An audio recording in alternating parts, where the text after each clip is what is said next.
a quand même une ville qui a été meurtrie l'an dernier et qui a connu aussi des événements encore dramatiques ces derniers mois, qui montrent qu'effectivement, dans les quartiers, tout ne va pas bien, qu'il y a effectivement une vraie inquiétude et un sentiment de relégation, de pauvreté qui ronge et parfois piétine la dignité d'un certain nombre de nos concitoyens. C'est ce que montre d'ailleurs le rapport du Compas, hein, et Myriam l'a bien souligné, hein, avec effectivement des taux de chômage qui sont 2 fois supérieurs à la moyenne de notre métropole, des taux de pauvreté 4 fois supérieurs à la métropole également, des revenus certes qui augmentent, mais qui augmentent 2 fois moins vite que la moyenne des ménages nantais. Et donc effectivement, on a effectivement des inégalités qui sont inacceptables, et face à une ville qui est riche et attractive et qui peut légitimement donner un sentiment de déclassement par les habitants de ces quartiers. Alors c'est vrai qu'on a essayé de répondre depuis plusieurs années, hein, par effectivement, je me souviens du grand projet de Malakoff avec du béton, la rénovation urbaine par le bâti, avec effectivement, et on l'a déjà constaté ici dans cette enceinte, la faiblesse peut-être d'avoir pris en compte la question des rapports humains. Et moi, je me félicite des propositions qui sont faites ici, puisqu'effectivement, on voit que le curseur est beaucoup moins porté sur la question de la construction, même si la réhabilitation du bâti, et qu'il y a d'énormes efforts à faire, notamment dans l'isolation des bâtiments, et qu'on peut, dans la transition écologique que nous souhaitons, avoir effectivement de vrais effets, y compris sur le portefeuille des ménages, par une meilleure isolation et une meilleure qualité du bâti. Mais on sait aussi que la question, la revalorisation de nos quartiers passera aussi par l'humain. Et ça, c'est essentiel. Et moi, je me félicite de voir qu'effectivement, les propositions que nous avons travaillées ensemble vont clairement dans ce sens. Alors, les élus écologistes et citoyens sont allés à la rencontre des habitants des quartiers. Nous avons entendu une perte de confiance dans la police par la population, et pas seulement par les jeunes. Une perte de confiance à l'égard de l'école, qui n'est pas jugée égalitaire. Une perte de confiance aussi dans le service public et dans un développement économique lointain, qui ne sert ni l'emploi ni les besoins du quotidien.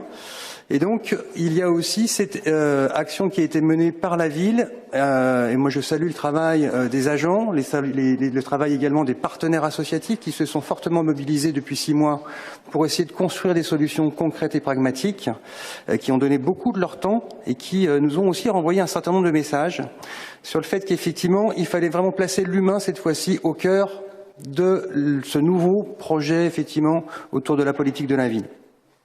Alors évidemment, nous souscrivons pleinement à ces 26 propositions.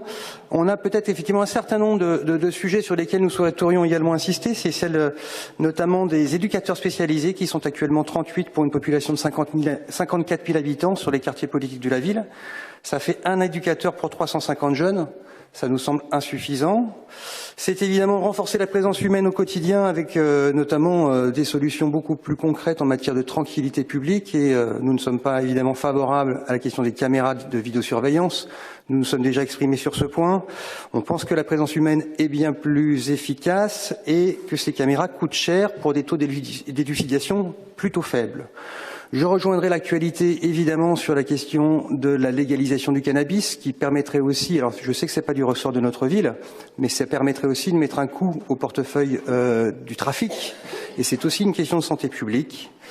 Il y a évidemment des actions à engager dans le développement économique de proximité qui crée de l'emploi localement, l'économie sociale et solidaire, l'artisanat, les commerces, les services de proximité. Myriam a beaucoup insisté effectivement sur les questions du réemploi, les ressourceries, des épiceries solidaires que nous pourrions évidemment développer de façon beaucoup plus intense dans les quartiers et qui sont génératrices d'emplois. Je pense également à la question de la commande publique locale. C'est vrai que 650 millions d'euros, ça peut faire rêver, mais effectivement, qu'est-ce qui arrive directement sur le quartier, sur l'acteur économique du quartier, sur l'association du quartier? Alors, Myriam disait tout à l'heure, des enveloppes de 200 000 euros pour permettre effectivement à des associations de se saisir, mettre un coup de peinture, soyons réactifs. C'est effectivement une piste à creuser, et je crois que dans notre commande publique locale, en la fractionnant, en étant capable de faire des petits marchés, on est capable d'aller beaucoup plus loin pour réinjecter de l'économie en direction des acteurs de ces quartiers qui en ont grand besoin. Il y a également la dynamique de territoire zéro chômeur, qui est une solution qui redonne de l'espoir et qui, encore une fois, porte des solutions pour la transition écologique et répond aux besoins non satisfaits à l'échelle d'un quartier. Des acteurs locaux comme ATD Carmonde, le Secours catholique et des habitants sont d'ores et déjà partie prenante de ce projet et nous interpellent déjà depuis plusieurs mois. Il y a évidemment les questions de formation qualifiante, il y a le soutien aux initiatives de jeunesse, les pépinières qui se sont généralisées sur l'ensemble des quartiers, qui soutiennent les initiatives et mettent en réseau les acteurs jeunesse aussi pour pouvoir avoir un meilleur diagnostic et une réponse aux besoins de cette jeunesse. Enfin, la question de la place centrale des associations. Moi, je me réjouis qu'on puisse doubler effectivement les moyens de ces associations qui sont aujourd'hui un peu seuls, qui se sentent souvent un peu seuls dans les quartiers pour pouvoir maintenir du lien social, qui ont été très fortement impactés par la réduction des emplois aidés. Et certes, moi je suis évidemment favorable au déploiement du service civique, mais ce service civique, il ne peut pas non plus se substituer à l'emploi, et donc il faudra aussi mettre des moyens sur l'emploi dans ces associations pour pouvoir effectivement maintenir le lien d'attachement à la ville et le lien de faire partie prenante intégrante de cette ville. Donc renforcer les services de grande proximité en exigeant de l'État qu'il prenne aussi ses responsabilités. Je pense également aux agences de l'emploi et aux bureaux de poste qui sont aussi des sujets sur lesquels nous avons été régulièrement attaqués. Donc nos quartiers sont pleins de ressources, il est encore temps de leur donner des moyens de se déployer. Aussi, nous voterons avec plaisir ces mesures et nous sommes heureux de voir qu'elles vont dans le bon sens. Je vous remercie de votre attention.